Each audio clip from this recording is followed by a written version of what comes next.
Hello. Why am I streaming? Because why not? But yeah, let me move this a little bit closer. But yeah, I know it's been a very, very hot second since we've done one of these, but go ahead. Monkey best deck? Hell yeah, dude. That's a lie. Machine Dramon is too good. Okay, perfect. So, I know it's been a very, very hot sec since we've done anything, but as you can see from the background, we have moved into our new apartment. We got the whole display case and everything, got the Omnimon on the top, and then we got all the REMs, and my girlfriend's in the background, as you can see. But yeah, so basically gonna use this stream just as a way to talk about, you know, really everything that we've not had a chance to talk about since it's been a hot sec, right? So obviously we've had all of EX5 be revealed, we've had a lot of BT15 revealed, so we're only missing like a few things from that, and of course all of the news is surrounding Nationals, including the open invite situation, being in LA again, just an abundance of things, right? So I feel like there's a lot of topics to cover, and you know, starting hopefully this weekend, if not sometime next week, we'll be starting content again, so like videos and whatnot. Specifically, I want to, you know, dive a little bit into topics like how the ace mechanic affects things from a competitive standpoint, as well as the training boosts, right? I think training boosts and the ace mechanic, it changes a lot about the game, and so I'm really excited to, like, you know, dive into a much deeper, in-depth level about those types of topics. And if you can hear some like background noise and whatnot, my girlfriend's actually building the model kit for the Digimon Figure Pluses. Which one? She is working on the Omnimon X figure. You want to toss me the box? Yeah. This one. It's over here. She's working on that one right now. But yeah. So if you guys have like anything you want to say, anything you want to chime in, feel free to. But really, just gonna be a pretty chill stream. Just, you know, something to get off the ground since it's been such a long time. But, you know, kicking things right off, we do have a lot of things that happen in EX5, right? So EX5 is most likely going to be the format that we do have our nationals in, right? Love the new setup. Thank you. There's a lot. Like there's so much like stuff around the wall and whatnot. I can't show you guys only because like the camera's restricted and whatnot, but there's a lot. Add you to the voice chat. Yeah, bro. I got you. I'm not even in a voice chat right now, actually, but I can do that. All right. Hold up.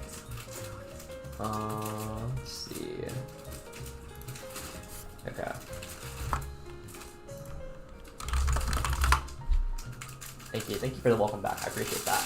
Also, yeah, dude, I want to get to Worlds so I can play Machine Dramon. I'm super excited to play Machine Dramon. I think Machine Dramon is absolutely, like, it looks so good in BT15. I'm really excited. I hope I qualify for Worlds so that way I can play Machine Dramon at Worlds.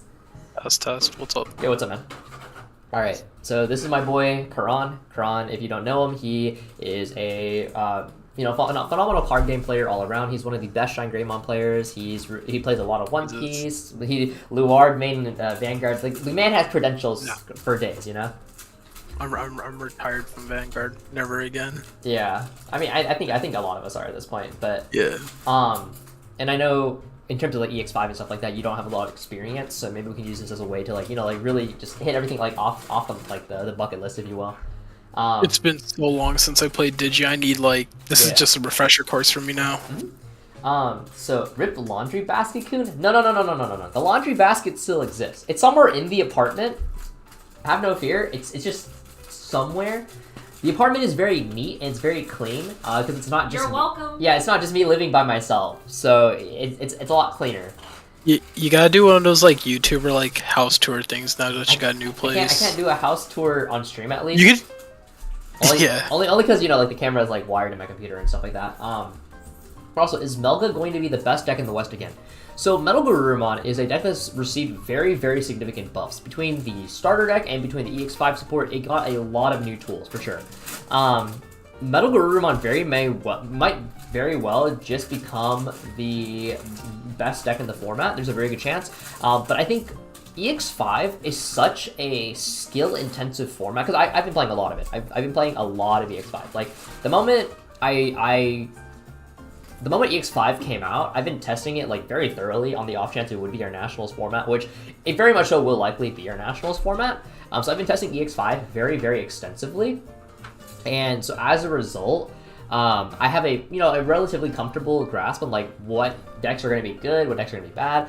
Metal Garurumon has a very good chance of being the best deck. It's a very good deck. I think other decks, and like the thing about Metal Garurumon, or just Garurumon in general, is this card, Garurumon X, is such an overloaded and overtuned card. I think you can use this as a bottom end for a lot of different purple decks, right? So in Japan right now, because they recently just got their EX5, there are a lot of different purple decks that are topping using a Garurumon style of engine, right? So people are experimenting with, pure Garurumon, then you have Belphamon with Garurumon bottom end, you have Leviamon with Garurumon bottom end, you have Bellstar with Garurumon bottom end. There's just so many different ways you can build Garurumon. It's actually kind of insane.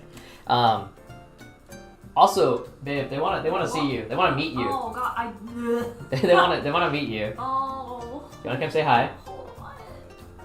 All right, I'm peer pressuring her. Hold up. That's not. Yo, wait. Is she gonna go to Nats though?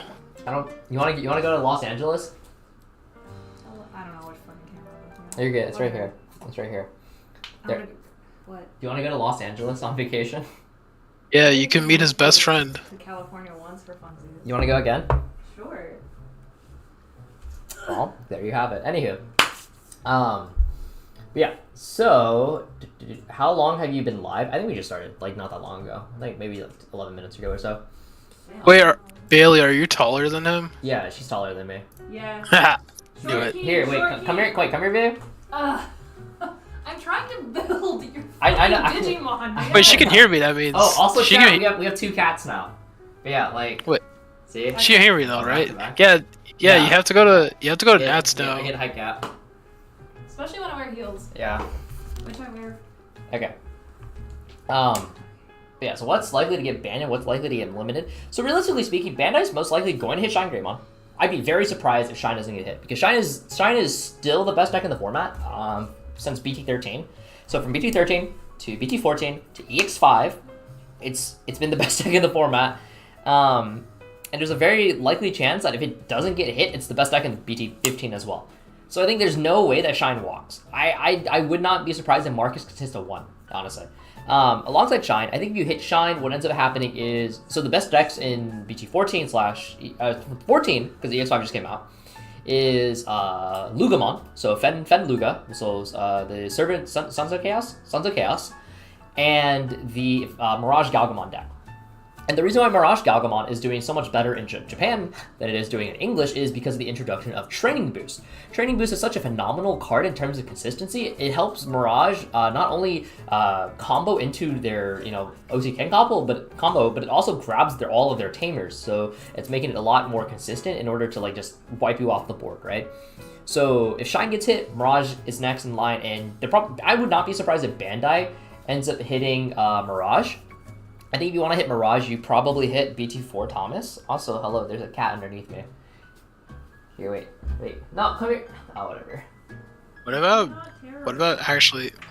actual set 13 Thomas? So the thing about hitting actual set 13 Thomas is set 13 Thomas, I think if you hit it, the deck is unplayable.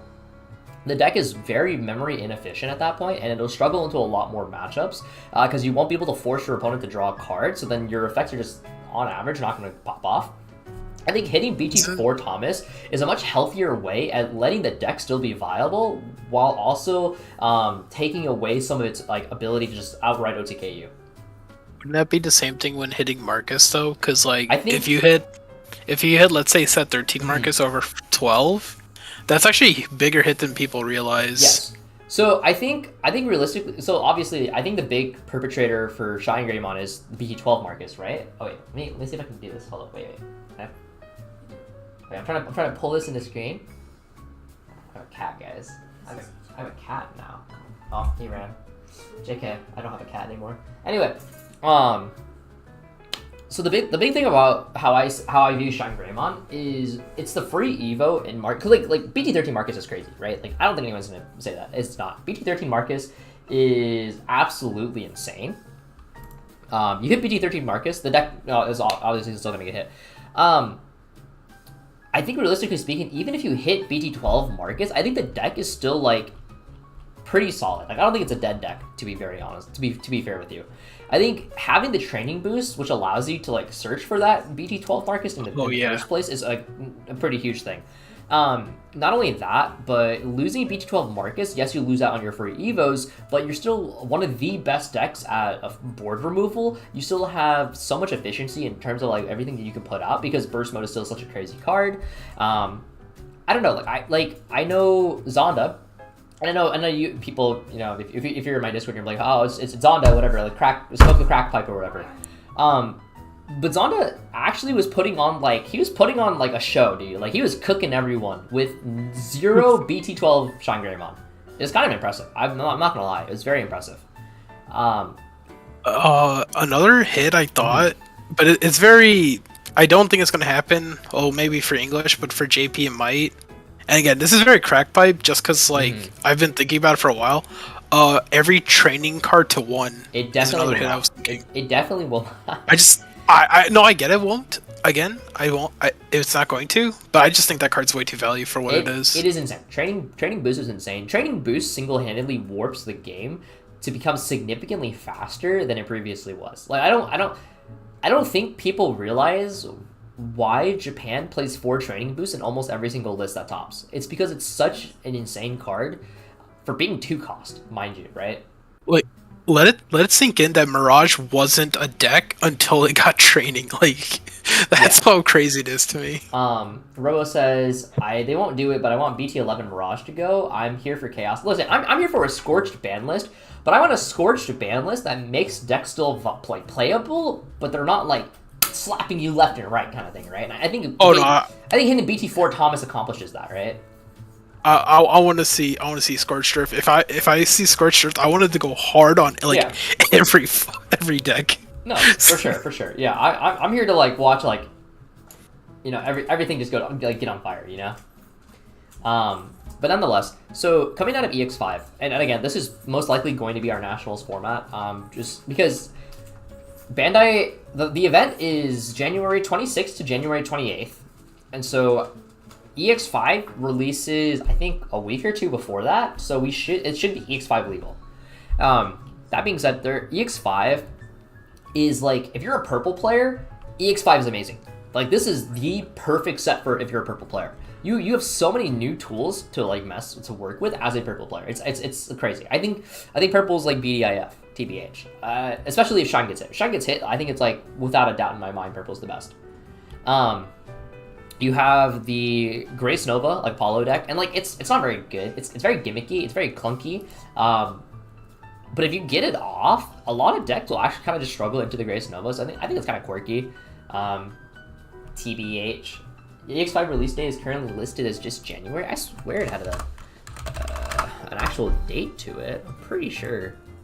Let's see. Yeah, 19th of January, 2024. Okay.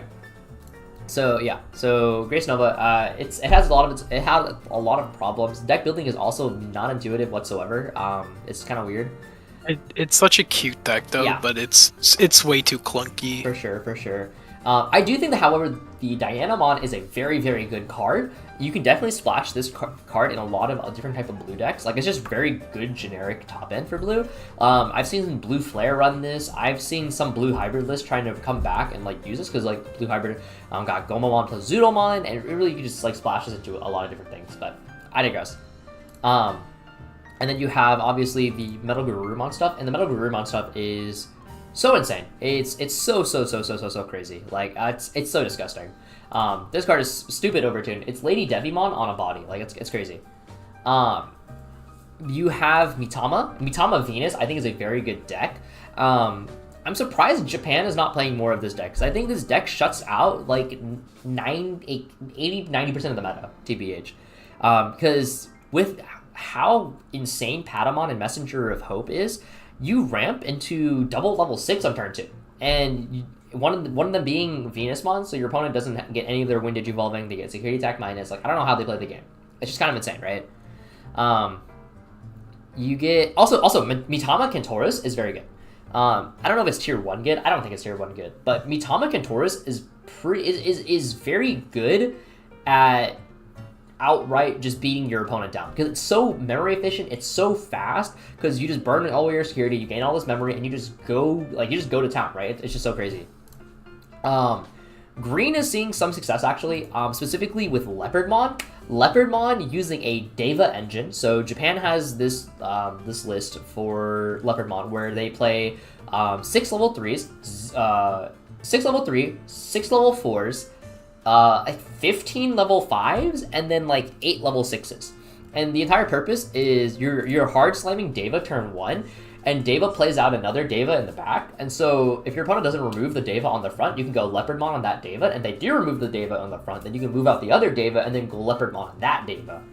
And so it's a deck that's it's very Megazoo-ish if I had to, put it into words.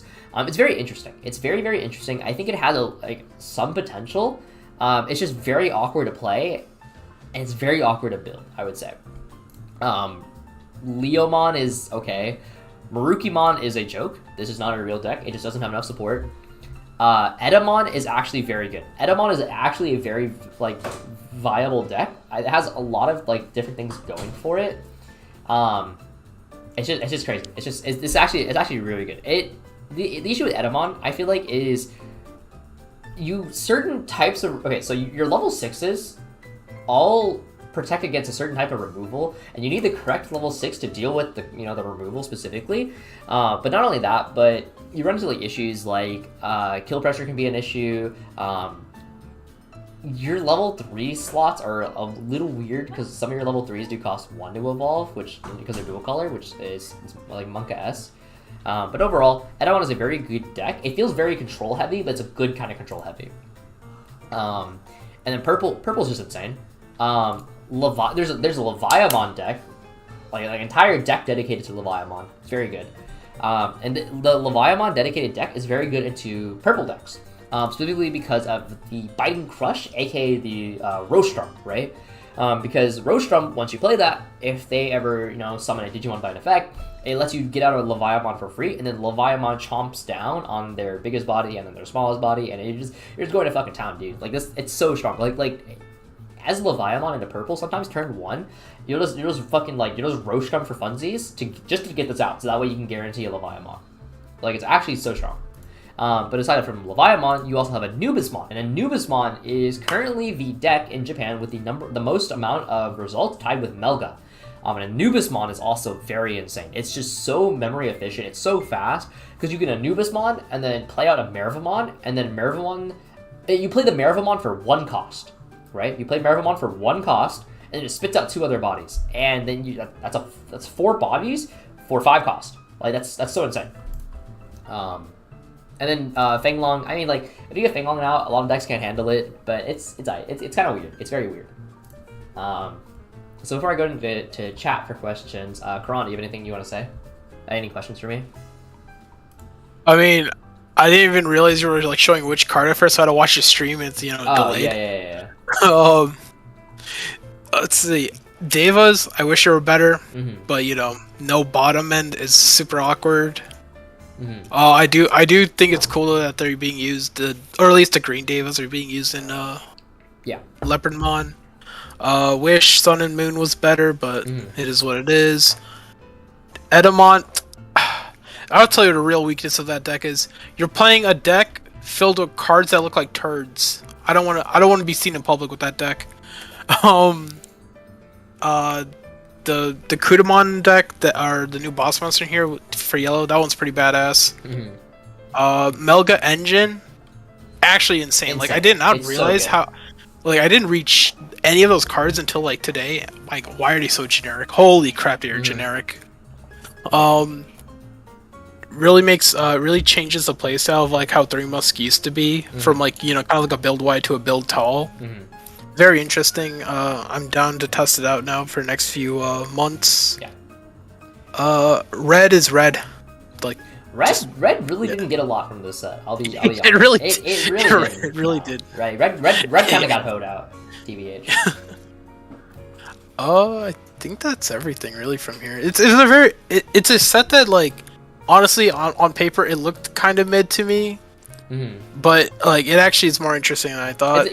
Like there's actual gems. It's so similar to how EX1 kind of warped the first ever nationals we had. I think this set will definitely warp our nationals. And it be coming out 1 week prior to nationals, a lot of testing is gonna have to be done. I'm going to chat real quick. Get crazy and hit Cool Boy. Yeah, I mean, Cool Boy can fucking go, dude. I hate. Oh, I think Cool Boy as well needs to get hit. It needs to go. D Brigade tier 2. Yeah, D Brigade feels tier 2-ish, TBH.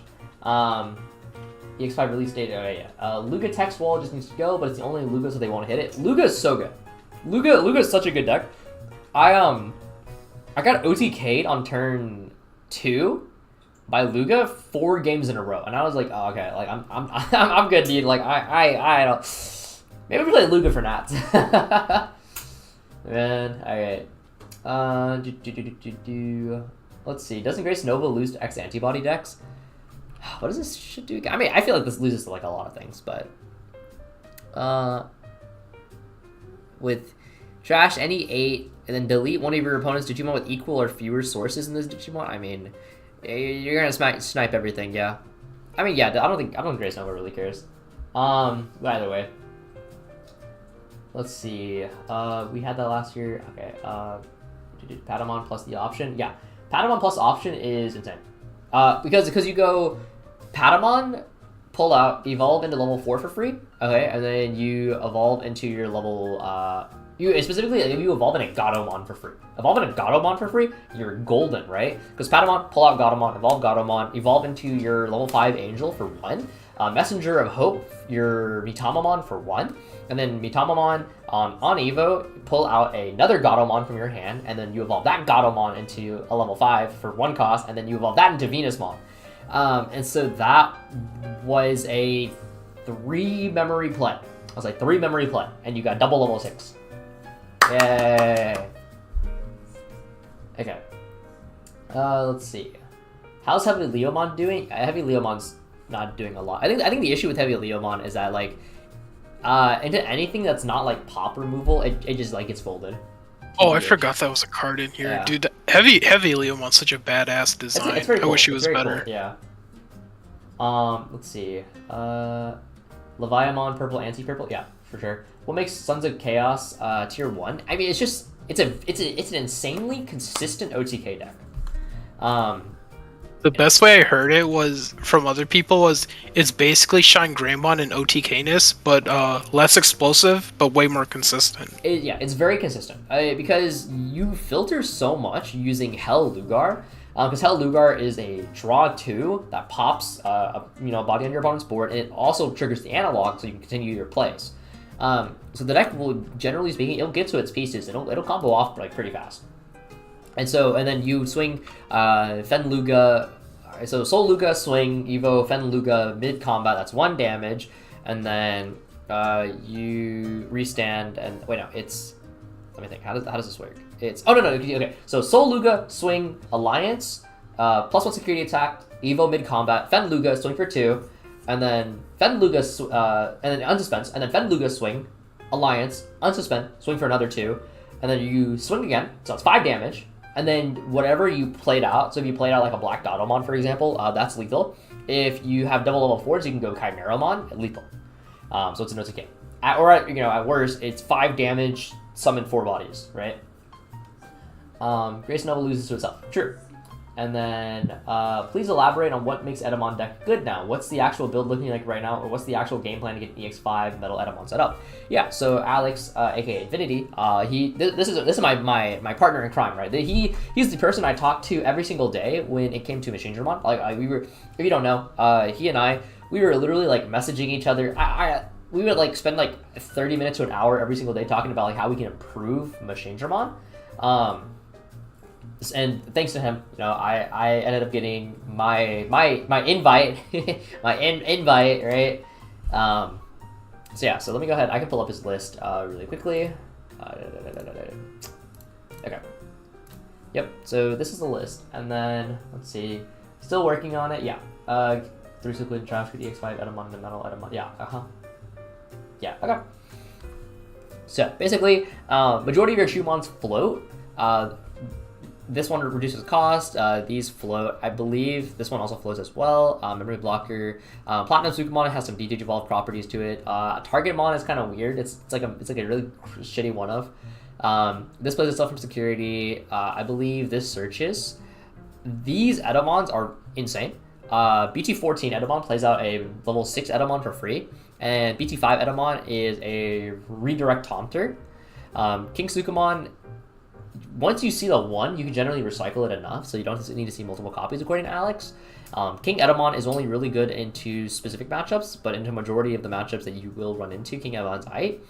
Metal Edamon is your bread and butter. Metal Edamon is your main boss. Metal Edamon plus BT14 Edamon is like the duo, right?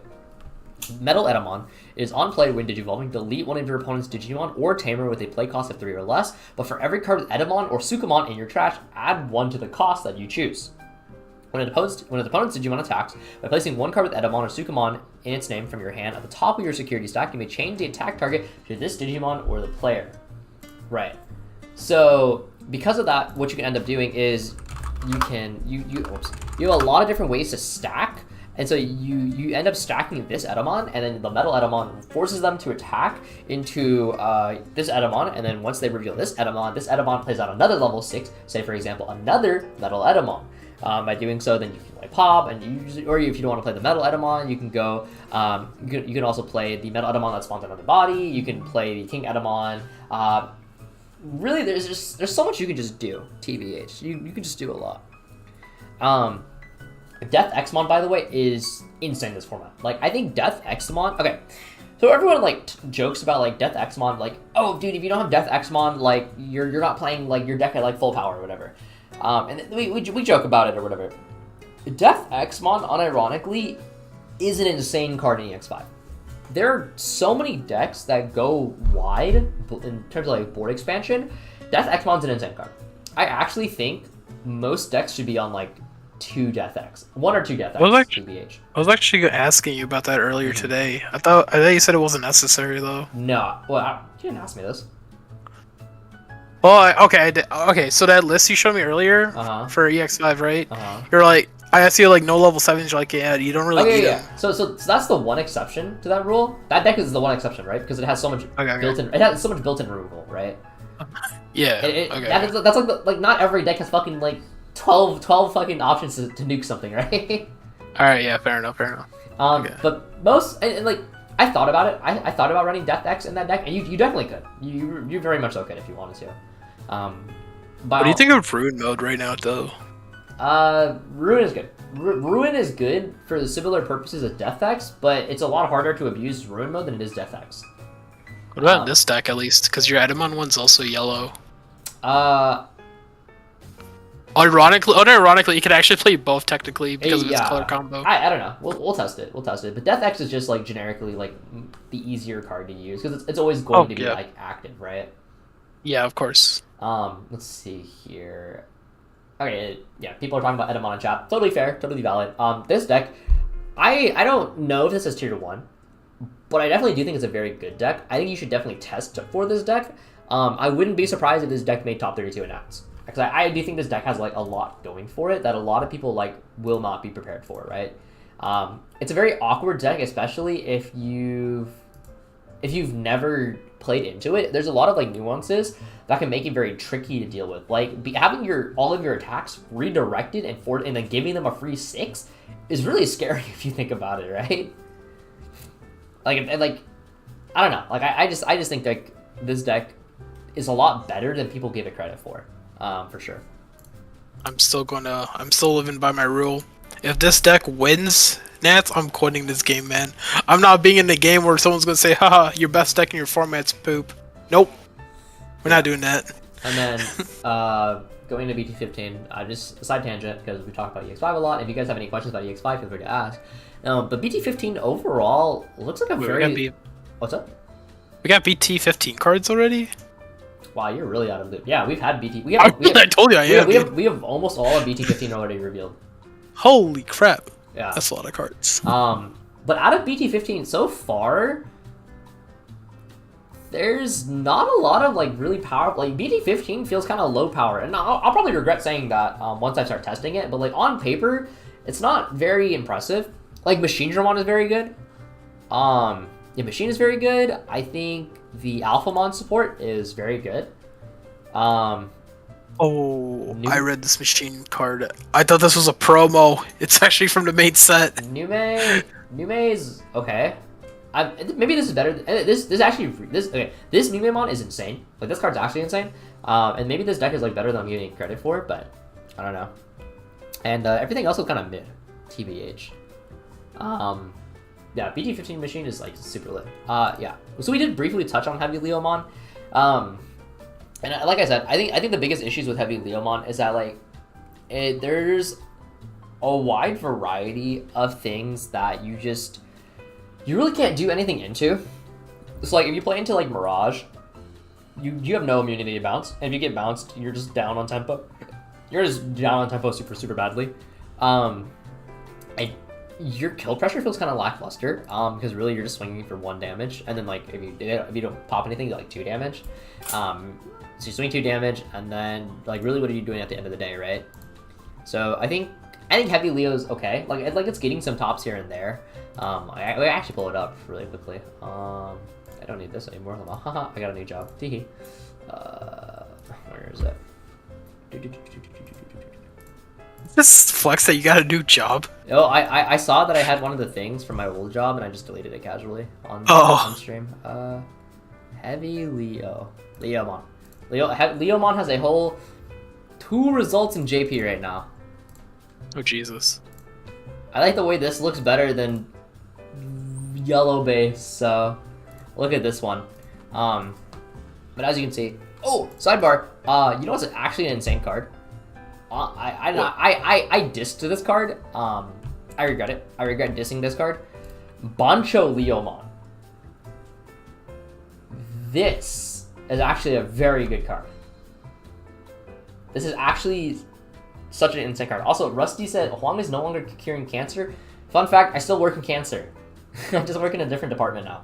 But yeah, I still work in cancer. Anyway, this Bancho Leomon is actually such a strong card. Like I read this and I was like, why the fuck do you play this? And then like I tested it and like on like actual practice, and I was like, oh, this is a good good card. That's crazy. Because it works during both players' turns. So you play this for like very cheap because like so for its minus own effect, it's -5 cost, so it's -7. So it's a 7 cost, and then by Leopardmon effect, it's -4. So you play the Bancho Leomon for 3 costs, and this 3 cost Bancho Leomon, it just fucks with your opponent so crazy because of that -4k DP until the end of your opponent's turn, mind you. So it's just fucking throwing it, dude. Like this card's actually so insane. Like I actually love this card. I'm gonna get like 2 alt arts of this card when this comes out. Leopardmon plus like Bancho is so good. But yeah, but as you can see here, anyway, back to the topic at hand. It just lacks. It lacks damage. It's really awkward in certain types of like removal. It just really doesn't do anything. It feels very lackluster. I don't know. I'm not vibing it. I'm not vibing with this deck. But maybe someone will like crack the code in time, you know? It could be like one of those situations, but nonetheless. Yeah. And then Nats format. Nats being open invite. Karan, how do you feel about that? Oh, okay. So, if it was just like, if they said at the beginning of this year, open invite, I would not give 2 shits. Like, right. I'd be like, oh, this is awesome. It makes planning for the event easier. We know all the homies are gonna go. Like, it's just simpler. Right now, when I learn about it, still same thing. Okay, it's easier to plan the event now. We know who's gonna go. We can make a count right now. Like, you know, planning for the event, no problem. What I hate, however, is they started at the start of this year like, yeah, dude, you can only get your events from these from regionals and stuff. But it has passed down. We have a mutual friend, Hayes, who's having a problem with that because he did get his invite, but through pass down, and now they're not giving it to him because they're. I don't even know why. It's a whole thing. It's like, because he didn't turn in his ticket for Gen Con. oh my god. Right, yeah, he fumbled, which is Oh it's jeez. unfortunate. Okay. Okay, I didn't realize that part. Yeah. But that was still a hassle and a half for him to even just figure that out, because I think he just learned it today. And then all of a sudden, like, with all of this going on, they all of a sudden say 4 months. Yeah, is it 4 months? Yeah, 4 months before the event. Hey guys, we're going to switch it to open invite. But if you have an invite already, I don't even know if it means for future. You get a 2-round bye because there's regionals coming up, right? So let's say if I play in it and I get I got top 16, do I get a 2-round bye or do I not? You do. And another. Wait, what do you okay, mean? I do. Okay. Wait, what? Okay, I will. Okay, based on the yeah. Okay, because based on the wording I meant, based on what they said, it sounded like people who already have it, not people who will get it. No, if you get it from here on out, you get the 2-round bye. Yeah. Okay. Well, either way then, still a 2-round bye. In other games, like for example for Bushiroad, because I have a lot of experience with 2-round buys in Bushiroad games, they're some of the most broken things possible, and only like a sliver of a percent will have a buy card in that event. Like, let's say it's a 200-man event, only about 4 people in that event will have a buy card. All right. Now imagine you're playing in this. Let's just say theoretically, Nats is going to be 200 people. Dude, how many of them are going to have a 2-round buy card now? Oh, let's see, 170 probably. So the first two. So Nats is likely, if we go by last year, it's probably like a 1,000 person event, right? Yeah, no, I'm just going. Something like I'm just that, going right? by this theoretical. Yeah, I'm just going by this theoretical number. So though. somebody calced it, like assuming they calculate every single regional has been announced, and I think we can have 200 and something people with a buy with a 2-round buy out of the 1,000. It's so many, dude. That's actually the stupidest thing you think of, because think about it. At the end of round 3, there's more people that are undefeated than like X1 or X2. It's the stupidest thing I can think of. Did you know Pokemon has the top 10 people, the people with the top 10 points out of the entire circuit skip directly to day 2?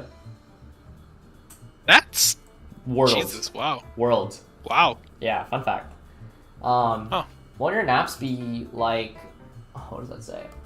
See, that's still 10 people, right? Comparing to. It wants to be sky high if there's no cap. So our Nats is also the same time as the other 3 card games. So it's the same time as One Piece. It's the same time as Battle Spirits. It's the same time as Dragon Ball.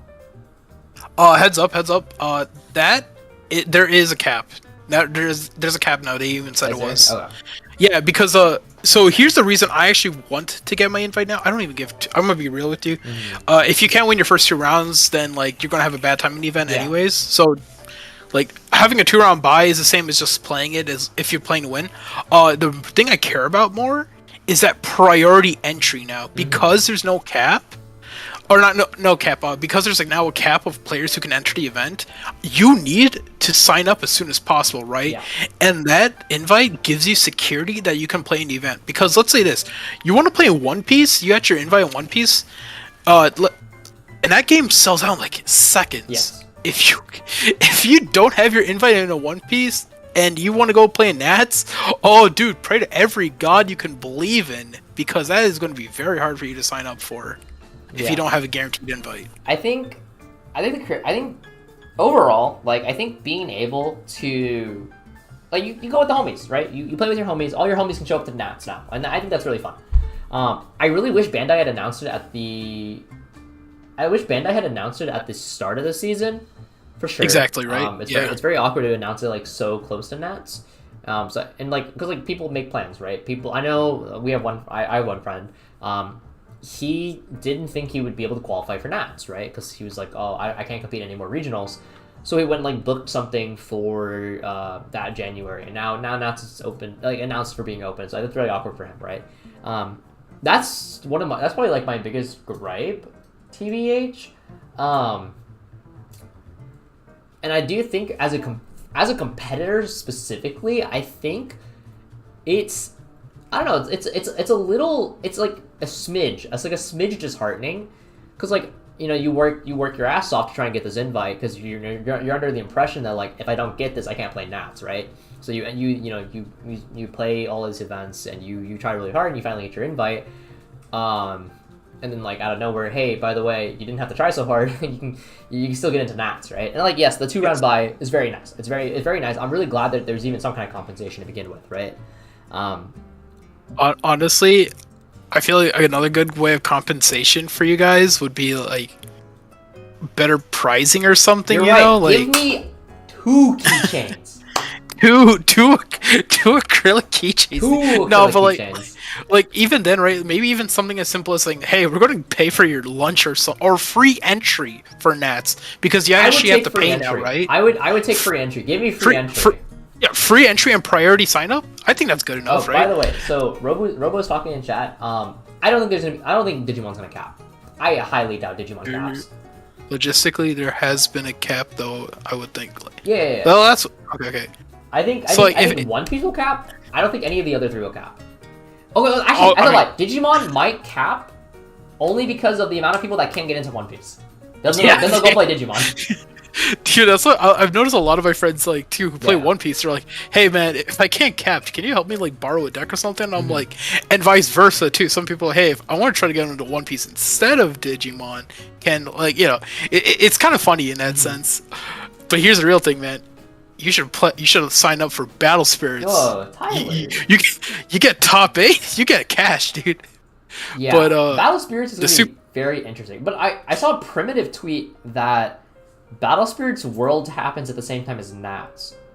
So that'd be different then. So I don't know how that works out. But also, Tyler, what's up, man? Your super backup is if you can't get into any of the other events that you wanted to, just play Dragon Ball Super. True. Also, dude, last Nationals on stream, I played against Tyler. So my theory is this year I'm gonna get rigged to go on stream again against a different like content creator. This year, dude, pair me in a true champion, Steven. I'm ready. I'm ready. Put me in, coach. All right. Last Nats, Tyler said he didn't have a hat for me because he was giving away hats. That's true. Where's my hat, Tyler? You got a hat. I didn't get a hat yet. I'll get 2 hats. Where's our 2 hats, man? Where's our hats? Also, really quick, because Zach asked for it a little bit earlier, but this is the current Leopardmon X build that I'm currently testing with Davos. The thing I found is into a lot of purple decks specifically, purple is one of your hardest matchups. Specifically because they just have so much removal, they're just so fast, like you can just capitalize on all the memory you give them because you're slamming 7 on turn 1. So I've bumped up Quartzmon to 3 from the original list because the original list played 1 Quartz and 2 Grundasoul. I played 3 Quartz because I think Quartzmon is like your best answer to Melga. It's one of your best answers to Anubis. It's really good, right? Quartzmon is just really good. So I feel like it's really important to see the Quartzmon, so that's why I have it at 3. And I'm also playing 3 Pomumon. Yes, it does hurt the Leopardmon, because then it stops your own summoning stuff, but you can just like ram it into security, and then like if it dies, great. If it doesn't die, then you just play differently. But really, I'm checking this to be very heavy anti-purple, because I genuinely do think purple is like going to be the best deck at Nationals, right? Like some variety of purple, I think is going to be the best. So that's why I've built the deck specifically in this way. Yo, real talk though, why are you playing more regular memory over trainings? So that is because Training Boost only works when you evolve. Training Boost doesn't contribute towards anything like hard playing or anything like that. So for example, I can use, so how Memory Boost works in the context of this deck is, so let's say I have my, how do I know what it is? Okay. So I can cash in a boost in order to further reduce the cost of Digimon I play from my Leopardmon, right? Because if I reduce, let's say Leopardmon effect, reduce something by 4, a cash in boost, now I can play at level 5 for 1 cost. And wait, which Leopardmon does this? The regular one? Oh, regular. Okay. Yeah. I have not read him in so long. Yeah. Just being able to hard slam into certain things, I think is really good off of normal boost, which training can't do. And that's like the biggest reason as to why I play a 3-to-2 ratio is only because like I wanna be able to like hard slam stuff a lot like cheaper, you know. Also with the memory boost, so what I can do off the memory boost is so I can go Leopardmon in back, then what I can go ahead and do is so when you move up your Leopardmon, if you're at 0 memory and you go cash in training boost, go into Leopard X, you lose out on 1 memory because it reduces it by 2 and it only costs 1, so you're losing out. Whereas if you memory boost, you pay the 1 and you still have 1 memory to work with. So in that sense, I also feel like it's a little bit more efficient. And finally, I think a lot of people are going to be running cards like Psychmon, like Solarmon, like Chikurimon, because of things like the Anubismon, like Training Boots. And so having green memory boost lets you play around those a lot easier. So those are my reasons as to why I'm on this specific ratio. Yeah. All right, yeah, that's fair enough. Because yeah, my whole thing is like, all right, when I look at a deck blindly like this, especially with green, it's all about the on Evo, chaining and shit like that. So I see training as like a more value over mem, especially because there's more mem blockers are more popular.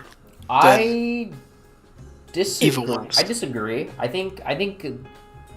Well, because realistically speaking, if the meta deck is purple, like if the majority of the meta is purple, they're probably going to be on like Psychmon, right? Like realistically speaking, because I think, I'm not saying they won't be on Gazimon, but I think Psychmon is a lot more realistic to be expected. Psych doesn't stop training boost. Oh, Psych is play cost, right? Training boost is what? Siakomon. It's Siako, Gauss, and is there a third? It's in yellow. Cutemon. Yeah. My bad. Okay. So red, blue, yellow. Scratch that. It's not purple. It's Cutemon. It's fucking Cutemon. Because of Venus Mitama, or Mitama Kenta, whichever one you want to play. That is the reason. But yeah. Okay. Yeah. Okay. If you anticipate a lot of Venus Mitama, then yeah, members. But just in general, I do think the logic for like hard slamming stuff, I think makes a lot of sense in the context of like memory boost. Do you actually have an out to Psychmon or like Cyclones? Yes. So it's a very awkward out. But you can Lilymon Ace, so that's pretty clean out. Lilymon Ace is a very clean out because it's just a raw dog 4 cost. You can also use regular Leopardmon X. Leopardmon X has a built-in bounce. When you play something by an effect, you bounce. And Bancho Leomon also snipes something for 4k. Okay. But other than... Oh yeah, Bancho's a good out. Yeah. Yes. Also, this Antilamon, if you have another suspended Digimon in play, one of your opponent's Digimon gets minus 2,000 DP. If I remember correctly, Psychmon is 2k? Correct? Oh, it's 3k. Ugh. 3k. Alright, that's annoying. But yeah, so you're out there, Lilymon Ace. You can Mahiramon, tap it and swing into it. But then you're probably passing turn because you're playing Mahiramon for 7.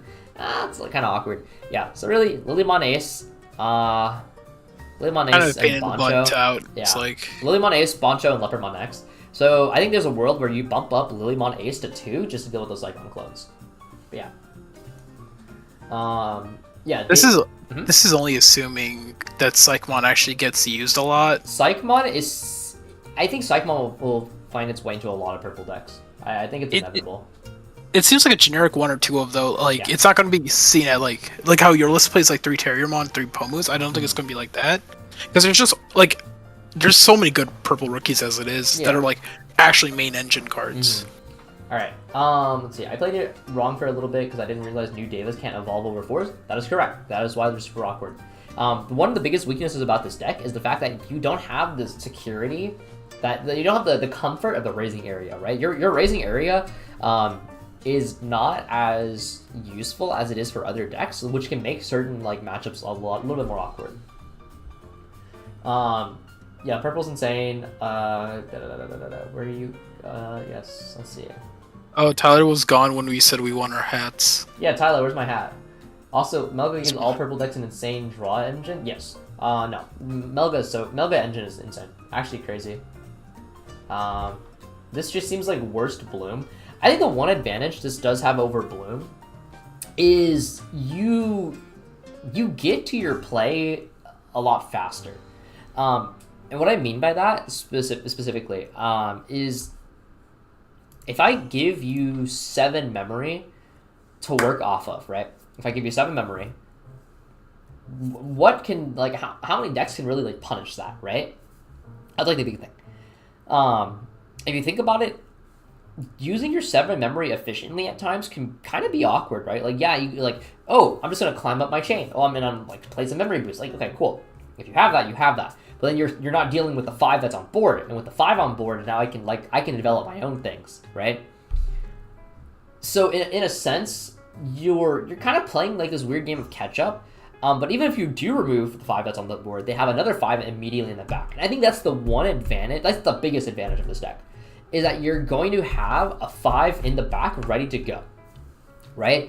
So with Bloom, what ends up happening, because if you don't have Mimi, right? Let's say you don't have Mimi, and you get your board wiped, you're down in tempo. You're gonna be like down. You're gonna be down for a little bit, right?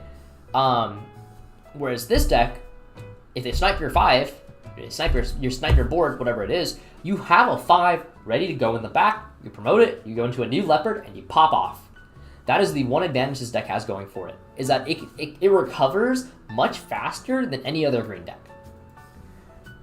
Like, and I think that's what gives it an edge going into purple, because purple, they have so much board removal that it's very easy for them to dismantle a Bloom board, and then if you don't have a fallback plan, you're gonna get like dunzoed, right?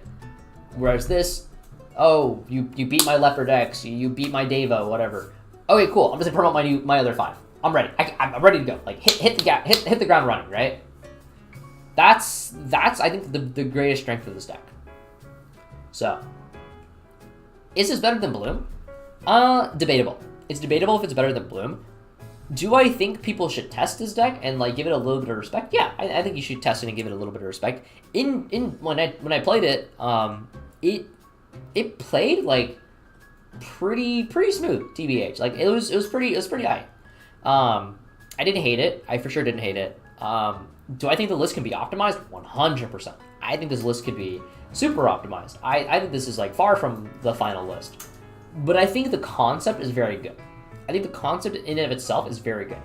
Because green has always been a color where being able to recover off the play has always been like your biggest issue. And I think this deck having a solution to that problem is pretty nice. It's a pretty good incentive, right? So that's my take on the Leopardmon X deck. And, you know, if you guys feel any differently, yeah, just let me know. All right, I got one question for you. Well, Okay. Just a quick pause. What's up? Not on this deck in particular, but for an EX5 card, is Leviamon just a backup card right now, or is he actually a main boss monster? So like I was saying, there is an entire deck dedicated to Leviamon, and it's a very good anti-purple deck. Leviamon as a deck is anti-purple. That's ironic. Yes, because and the biggest reason is because of Biting Crush, aka Rostrum. Because whenever, you know, purple's natural game plan is that they're probably going to summon something by an effect. That's just most purple decks. And Rostrum immediately punishes it because you snipe like their largest stack plus whatever they summoned. You know. Okay. So Leviamon as a deck by itself is very, very good. It got an entire wave of support just for itself as well, where it spawns tokens on your opponent's side of the board, so that way they have more Digimon than you, so that way it triggers Leviamon. It's very good. Okay. Yeah. And then add into yeah, and then into, and you can also splash it into multiple decks. Like I think it's a very good one of in like Anubis, for example. One or two of, just because I can catch a lot of people off guard, since it's such a like an absurd form of removal, and Anubismon can reduce the play cost on Leviamon as well. Anubismon can turn Leviamon into a 7 cost bite.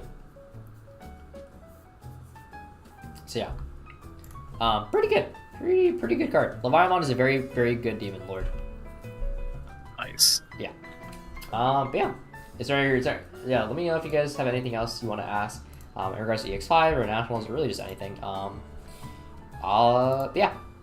What do you think the pricing for Nats is going to be? I don't know. It's going to be Ancient Kazemon and Megatheriumon again? Yeah, please don't do that. Alex, you going to Nats? Of course I'm going to Nats. I hear we are all invited. Yeah, we'll probably like do a party or something. And I last year for Nats, we didn't get to see the homies. I mean, we saw the homies, but like we didn't hang out with the homies, you know. Our B&B was too far away. Well, we were under the impression that we couldn't invite anyone to the Airbnb, right? So Oh yeah, that was a huge thing. that was so like sad the about biggest that. thing. We were under the impression we couldn't invite anyone. So hopefully this year we can get an Airbnb where we can have people over, and I guess if you're cool enough, you can join the Huang Zero Airbnb party. Fucking some shit like that. I don't know. That's disgusting. You like that one? Hate it. Okay. Just let it sink in. By the way, everyone in your Discord has an invite to Nats. True. Oh, oh yeah, that's right. Somebody pointed out. Leviathan, when an opponent's Digimon is deleted, all turns gain a memory. So if you pop 2 off the Leviathan, playing it off the Anubis, it becomes a 5-cost slam. That's insane. That's crazy. That's a crazy card. Oh shit, you can combine that with Defx. Yes, you can use Anubis plus FX. That is correct. Oh, I meant Levi with Defx. Oh, you could, yeah. We fumbled the bag by not kissing on stream when we played. True. Tyler, what? Dave, don't worry. What? Don't worry.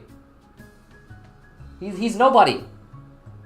Is this another one of your side hoes? Shut up. I have Yeah, a that's lot messed I have a up. lot of side hoes. You do have a lot of side hoes. It's a love triangle on stream, dude. It's crazy. Does he know about Summerfield? Nah, Are your true main hoe? nah. Look, man. Uh-oh. I look, man. Just cause I got. Don't be fooled. He has a main whore. God. It's none of us. Anyway. But yeah, I think some variety purple is going to be the way. Also, yeah, the Anubis line has a lot of different inherits that give you memory as well. That is correct. Yeah, you could probably play Leviathan for like I think 2 costs at this point. Don't show her pics of me. I'd be looking good. True, you a whole ass meal, my guy. I love you, babe. I love you too. Anyway, Whole ass meal and dessert if you give us a hat. true. Give me the hat, and then I'll leave you for her. Oh wait, I'll leave her for you. What? Huh? I'm being left For a hat. for a hat. For a hat. You know, if it's a For a hat. nice hat, I get it. It's a very nice hat. I understand. You got a picture of it? I got a picture of the hat. Yo, Tyler, can you DM Alex a picture of the hat? Oh man, this is how it all goes down, huh? That's crazy. All right. Anywho, so with that all being said, I have streamed for a whole whopping 58 minutes. That's all you're getting out of me. I'm tired. Bye, guys. Is there a viable mill deck? Yeah, mill loop exists. Lilithmon before plus you- loop is really good. Also, what's up? I was looking. I got bored when you said VT15 was like actually like leaking cards. I was looking through this. Fucking weird. There's no Ophanimon, is there? It's going to be Magnadramon. We already got based on Magnetron. this. Yeah, that's sad. Okay. No, but hang on. But in BT14, we got both Golddramon and Seraphimon. And Golddramon Oh, shit. was Patamon's dragon for 2020. All right. So There's hope So in yeah, it. we still might get Ophani. Because Ophani, I feel like a fall down mode would be really good in this deck. I was reading some of these things where it's like pretty good. bonus No, security it or does have something. a lot going for it. Like all the DP minus Yeah. security shenanigans is pretty solid. Yeah, and then this looks very like splashable with cards like Messenger of Hope. Yeah, Messenger's broken. So it's like Messenger into fall down sounds pretty sick here. Yeah, All right. for sure. All right. Anyway, that's all you're gonna get out of me, guys. Look forward to some videos at some point. Also, Secret Rares are probably a Pokemon and Metal Gear Rumon, but we'll cross that bridge